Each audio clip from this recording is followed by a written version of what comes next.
Zurück nach Deutschland. Der scheidende und nur noch geschäftsführende Bundeskanzler Olaf Scholz hat Kanada bei der Eröffnung der Hannover Messe Deutschlands Solidarität versichert. Angesichts der Drohungen von US-Präsident Trump, der ja nun Anspruch auf Kanada erhebt, sagte Scholz, Kanada sei kein Bundesstaat von irgendwem, sondern eine stolze, unabhängige Nation. Kanada ist dieses Jahr Partnerland der Hannover Messe und mit 220 Firmen vertreten. Ab heute ist die Industrieschau für Besucher geöffnet.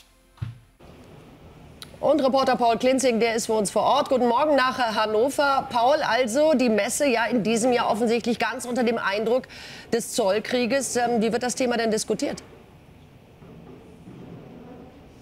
Ja, ihr habt es schon auch angesprochen, Partnerland, ja auch Kanada, die auch von den Zollhammer von Donald Trump betroffen sind. 25%, nicht nur auf den Autoeinfuhr, sondern auch auf die Lebensmittel. Und Deutschland selbst muss sich jetzt auch in Acht nehmen, 25% auf den Autoeinfuhren.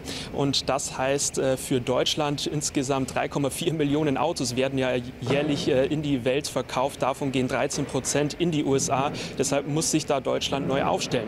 Der Blick hier aber ist natürlich auf die aktuelle Wirtschaft in Deutschland. Und deshalb will ich die Fragen dazu auch weiterleiten an den aktuellen BDI-Chef, Herrn Dr.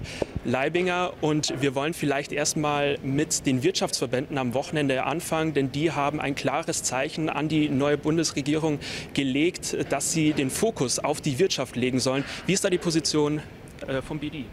Der BDI denkt natürlich genau dasselbe. Die Wirtschaft muss jetzt in den Fokus rücken und wir sehen dies auch, dass in den Koalitionsverhandlungen dieses Thema wichtig ist. Konkret bedeutet dies für uns 4 Dinge. Erstens Bürokratieabbau. Wir brauchen weniger Kontrolle, weniger Ausfüllen von Formularen, weniger kleines Karo.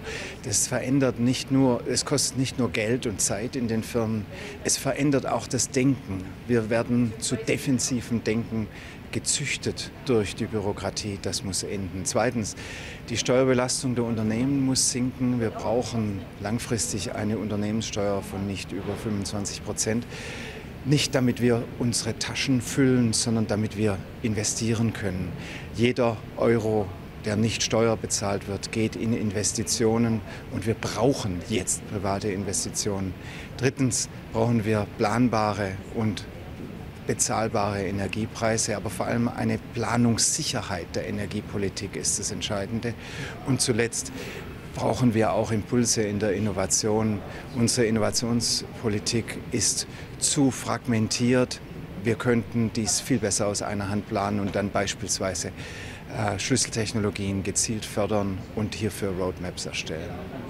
Es haben hier auch einige Probleme aufgezeigt, die vor allem aber in der Ampelregierung entstanden sind. Haben Sie jetzt trotzdem Hoffnung mit der neuen Regierung, dass sich das alles ändern wird? Ja, ich habe absolut Hoffnung, dass sich dies ändern wird. Erstens teile ich die Meinung nicht, dass das nur in der Ampelregierung entstanden ist, sondern wir sehen eine sehr langfristige Entwicklung, an deren Ende wir jetzt sind. Die Party ist vorbei. Wir hatten exzellente Bedingungen. Die sind jetzt nicht mehr gegeben. Wir müssen uns neu aufstellen. Die Politik muss dies begreifen und sie hat auch vieles schon begriffen. Jetzt haben wir in den letzten Jahren auch gesehen, dass viele Unternehmen entweder pleite gegangen sind oder sie haben dann doch die Entscheidung getroffen, ins Ausland zu gehen. Inwieweit muss jetzt Deutschland auch den Industrien zeigen, dass das der richtige Standort ist und welche Punkte müssen hier für die Industrien, für die Unternehmen geschaffen werden? Die Investitionen im Inland sind der entscheidende Punkt und ich meine damit nicht nur die staatlichen Investitionen, die sind auch wichtig, die werden es aber nicht richten. Infrastrukturmaßnahmen werden helfen, aber der Schwung wird aus den privaten Investitionen kommen. Und hier ist es tatsächlich so, dass viele deutsche Unternehmen heute lieber im Ausland investieren als in Deutschland und viele Ausländer gar nicht nach Deutschland kommen. Ausländische Investoren meiden unser Land im Moment. Das ist einerseits ein strukturelles Problem, die Bürokratie, die Steuerlast habe ich angesprochen. Es ist aber auch ein Stimmungsproblem. Wir müssen die Stimmung drehen im Land und hier die Hannover Messe, die Innovationen, die wir sehen, das Messefieber, das wir hier erleben, das sind Dinge, die dazu beitragen können, dass die Stimmung sich dreht. Aber das Ergebnis der Koalitionsverhandlungen wird das Entscheidende sein. Hier muss ein starkes Signal des "Wir haben verstanden, wir werden es ändern" ausgesendet werden. Herr Dr. Leibinger, vielen Dank für das Interview. Alles Gute Ihnen. Danke. Und wir haben es gehört, ein klarer Appell an die neue Bundesregierung, dass sich hier stark was verändern muss.